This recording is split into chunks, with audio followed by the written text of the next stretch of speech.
Dans ce nouveau programme, je vais vous commenter l'épisode 70 de votre série américaine Portée disparue. Let's go!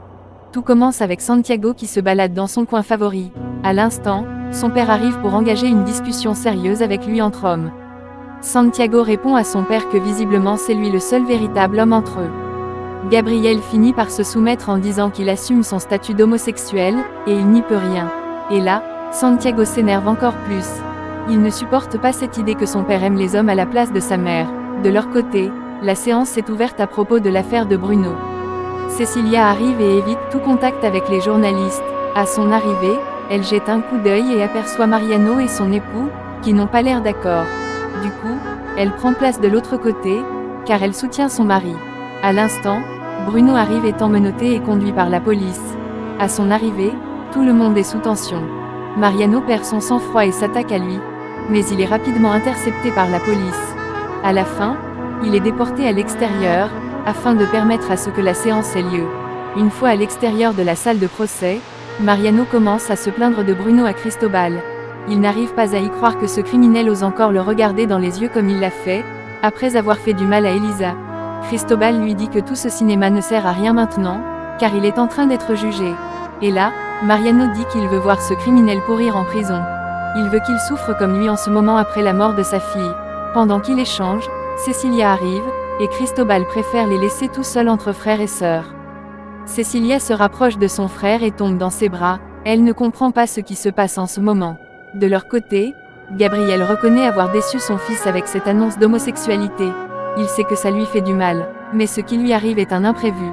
Malheureusement, il n'a pas trouvé de remède pour guérir cela. Santiago n'arrive pas à piger le fait que cela puisse lui arriver. Gabriel lui dit qu'il a gardé ce sentiment au fond de lui. Il les a repoussés à plusieurs reprises. Mais il n'a pas réussi. N'empêche que Santiago et sa mère soient les gens les plus importants dans sa vie. Santiago lui dit que cette nouvelle personne qu'il est devenu le dégoûte. Comment arrive-t-il qu'il soit amoureux des hommes? Son père lui dit que dans la vie tout le monde n'est pas pareil. Santiago lui dit que c'est lui qui n'est pas normal avec ce défaut. Gabriel réplique que malgré son statut d'homosexuel, il reste son père. Et cela ne changera jamais. Et là, Santiago est curieux de savoir ce que va penser sa mère.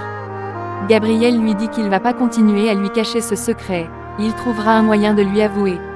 Santiago s'énerve et dit que sa mère ne s'est même pas encore remise de la mort d'Elisa, mais lui il viendra qu'à même annoncer cette horreur. Par la suite, Santiago s'énerve et lui dit de faire de sa vie ce qu'il veut. Par contre une chose est sûre, c'est qu'il ne le laissera pas faire souffrir sa mère avec cette histoire de malade. Et là, Gabriel ne sait quoi dire avec ce traumatisme. Dites-moi dans les commentaires si Santiago a eu raison de traiter son père de cette façon. De leur côté, Cecilia et Mariano échangent ensemble, et Mariano ne croit pas à tout ce qu'elle raconte. Cecilia lui dit que Bruno ne peut pas être l'assassin d'Elisa. Et là, Mariano veut savoir le pourquoi elle n'a rien dit, si elle croit que Bruno n'a rien fait. Cecilia lui dit qu'Elisa n'allait pas bien. Elle n'a pas voulu porter plainte pour aggraver les choses. Ce dernier réplique que Bruno a avoué la vérité, peu importe ce qu'elle essaie de défendre maintenant. Cecilia lui dit que Bruno est un homme fragile connu de tous. Du coup, elle répète que Bruno n'est pas un criminel. Mariano lui dit qu'elle peut le soutenir autant qu'elle voudra. Mais lui il est convaincu que c'est Bruno le coupable. Et là, Cecilia désespère encore plus et ne peut s'empêcher de pleurer. De son côté, Gabriel est déboussolé après l'échange avec son fils. Sa femme arrive et le trouve pâle. Elle lui demande ce qu'il y a. Ce dernier lui dit qu'il a un malaise. Il ne va pas bien du tout. À l'instant, Santiago arrive, et sa mère lui propose de dîner tous ensemble. Mais personne ne répond. Viviane trouve ce silence bizarre et demande ce qui se trame. Santiago dit qu'il y a sûrement une explication, tout en fixant son père du regard. Gabriel ne supporte pas la pression et décide de s'en aller. Et là, Viviane s'inquiète encore plus de la situation. Elle croit qu'il a un sérieux problème. Du côté du procès, l'avocat d'en face fournit des preuves et laisse le juge décider. À son tour, le juge conclut que l'accusé est un danger pour la société, au regard des preuves qu'il possède. Et donc, Bruno est détenu provisoirement jusqu'à la date du prochain procès, et un délai de 120 jours est accordé pour compléter le dossier à compter d'aujourd'hui. Bruno commence à paniquer et supplie Cecilia de l'aider. Il ne peut pas être enfermé durant cette longue période. Cecilia le rassure et lui promet de faire tout son possible pour le faire sortir de là. Par la suite, Bruno se rapproche du camp adverse et supplie Dana de le croire. Il leur parle avec sincérité en disant qu'il n'a jamais fait du mal à Elisa. Mais Mariano s'attaque de nouveau à lui et lui demande de rester loin de sa famille. Bruno continue de dire qu'il est innocent. Mais personne n'a l'air de le croire. Du coup, il est déporté en cellule en attendant que l'enquête soit complétée. Plus tard, Nicolas se demande comment un homme comme Bruno peut faire une chose pareille à une gamine. Mais Gabriel pense pour sa part que Bruno est dévasté après ce qui arrive. Nicolas promet de faire payer à Bruno. S'il le croise encore une fois sur son chemin, il promet de casser sa figure. Gabriel lui dit de laisser la justice faire son travail au lieu de parler ainsi. Nicolas pour sa part veut qu'il pourrisse en prison, il le mérite parfaitement. Même Viviane ne comprend pas comment Cécilia a été tellement aveugle pour ne pas soupçonner son mari. Après toutes ces années auprès de lui, elle ne s'est pas rendue compte qu'il est un homme aussi insignifiant et criminel. C'est dommage pour elle. À l'instant, Mariano et Dana arrivent, et Viviane se rapproche d'eux pour leur faire un câlin, en vue de leur montrer son soutien. De son côté, la domestique se rapproche de Cécilia pour lui tenir main forte, elle propose de l'aider dans sa détresse. Santiago arrive et la trouve noyée dans la boisson. Mais Cécilia ne veut rien entendre, elle compte évacuer ses soucis en continuant de boire. Santiago fait de son mieux pour l'empêcher de continuer à se faire du mal. Cécilia fait beaucoup de peine dans son état. Santiago lui propose de faire tout ce qu'elle voudra pour l'aider.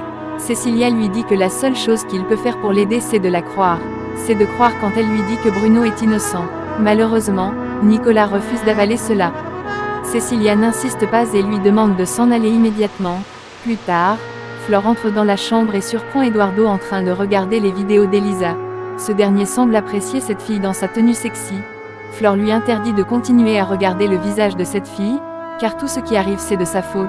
Elle passait son temps à flirter avec des mecs. D'abord avec Eduardo, et ensuite avec Santiago. Cette fille n'était pas digne. Mais une chose est sûre, c'est que son père n'a pas flirté avec elle comme le raconte tout le monde. Eduardo rassure sa sœur en la serrant dans ses bras. En soirée, Mariano rentre avec stress chez Cécilia, et demande à la rencontrer immédiatement. La domestique lui fait comprendre qu'elle est en haute avec ses enfants. Du coup, Mariano monte tout de suite, et trouve Cécilia en train d'être consolée par ses enfants. Mais elle ne comprend pas ce qu'il vient faire par ici. Flore dit à sa mère qu'elle se faisait du souci. C'est elle qui a appelé Mariano par ici. Cécilia dit à Mariano que les gens exagèrent en accusant son mari de la sorte. Ce dernier se sent confus et dit à Cécilia que personne n'exagère. Bruno mérite ce qui lui arrive. Flore répond à son oncle qu'on est en train d'accuser son père injustement. Il n'a rien fait. Cécilia propose aux enfants de le laisser seul avec leur oncle. Cécilia avoue qu'il ne manque de rien ici, mais tout le monde va les pointer du doigt dans la rue. C'est la plus dure des punitions pour elle ce qui est en train de se passer. Mariano lui dit que c'est vrai, mais les enfants sont encore jeunes, et ils vont s'en remettre. Cécilia comprend cela, mais tout devient différent quand on est en train d'accuser leur père injustement. Mariano se met en colère et demande à Cécilia d'arrêter. Cécilia le supplie de la croire quand elle lui confirme que Bruno est innocent. Mariano refuse d'y croire, car il croyait être à l'abri, jusqu'à ce que sa fille meure.